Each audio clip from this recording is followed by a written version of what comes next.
Doesn't matter. We can Okay. be all candid and cool. Hey, Okay. this is Jenny Gessel and Kaylee Dunn. We are therapists in Chandler, Arizona, out of Solace Emotional Health. Yeah. That's the name of the practice where we are. And we are experts in betrayal trauma in our community here.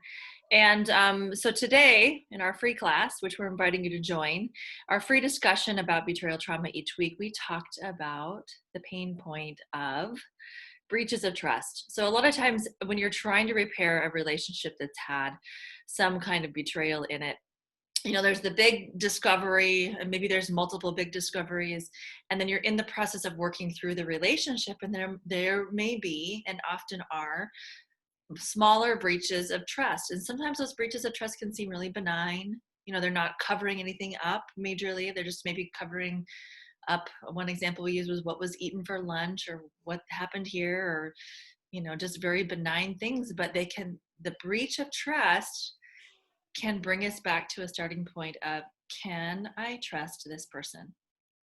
Yeah, the phrase that I often hear is I feel like I'm going in circles. So I'll start Mm-hmm. to make some progress and then one of these again small overreacting Air moments, quotes we're going to use. air quotes, yeah, moments happen and I'm right back into my trauma. My intuition feels blown. I feel so confused.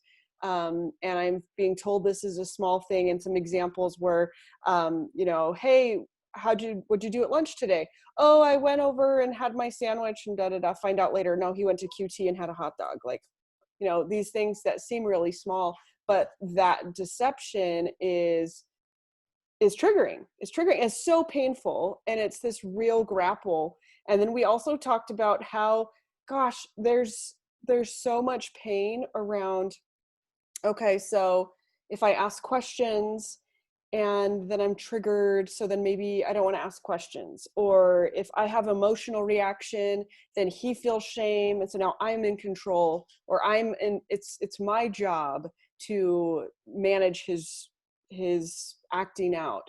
Or if I don't become the sleuth and find all the proof to his honesty, and I don't dig and I ask a million questions, he's never going to be honest with me. And that becomes so exhausting, to feel like all of the honesty and all of the transparency and truth need to come from me, and all the effort that I put into discovering that. And it's so Yeah, heavy. it is heavy. I think one thing that we'll often see is we'll do weeks and weeks of carefully constructed rebuilding of trust, right? And the burden of the rebuilding of trust really falls on the partner who's betrayed. And so they may work and work and work, and then they tell this mistruth that is a benign mistruth, even. I mean, if it's a legit hiding of something, that's a totally different thing, but it could be a benign mistruth. And all of that carefully constructed work really does come tumbling down, because your now betrayed partner is saying, uh, if you're going to lie about what you had for lunch, which is not a big deal, what else are you lying about? And they do feel like they're back at square one, maybe. So you often hear that feeling of, I feel like I'm back at square one. Mm-hmm. Rebuilding trust is an incredibly uh, it takes a lot of energy when you've broken someone's trust.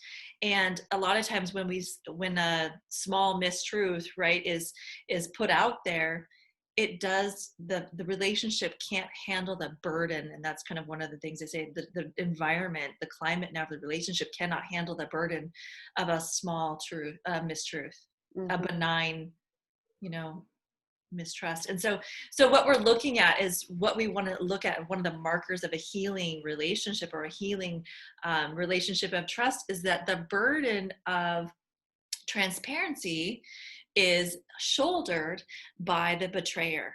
So often the betrayed partner will be wanting to search and find and hunt and discover and have that sense of safety by knowing and finding that they've got the truth somewhere, right?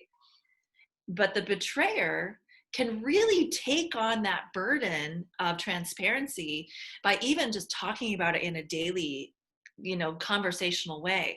Hey babe, I went to blah blah blah store, and I thought about you because I thought maybe that would trigger you, or something you would think about, or I thought about the time that this happened, or I felt this. Being very transparent with what's going on inside of you takes the burden of transparency off of your betrayed partner, and puts it on the betrayer, which then is such a powerful way to rebuild trust. Yeah, and especially when there's a lot of fear for that betraying partner, because he may say, hey, I went to this place and I knew it was going to be triggering for you. And here he is showing up with honesty. And that is triggering. And you do have a fight, flight, or freeze response. And it would be easy on an emotional level to take that on and go, oh, I shouldn't have this response because he's being honest. But your job in this place is to feel your feelings, be honest with those feelings. And his job is to learn how to experience that and be honest anyway, and how much power and trust can be built in that kind of a dynamic. But this is very confusing. And so continue to follow us. You can click the links below and find the Awake group and follow our discussions so that you can start to find some meaning and understanding for yourself, because gosh, this is hard. So we'll see you soon. Again, click below and get on our email list. And yeah, we'll see you soon. Join our free class every week, our free discussion group, and we have a online private Facebook group where we bring a lot of this stuff to the table as well. So we will see you soon.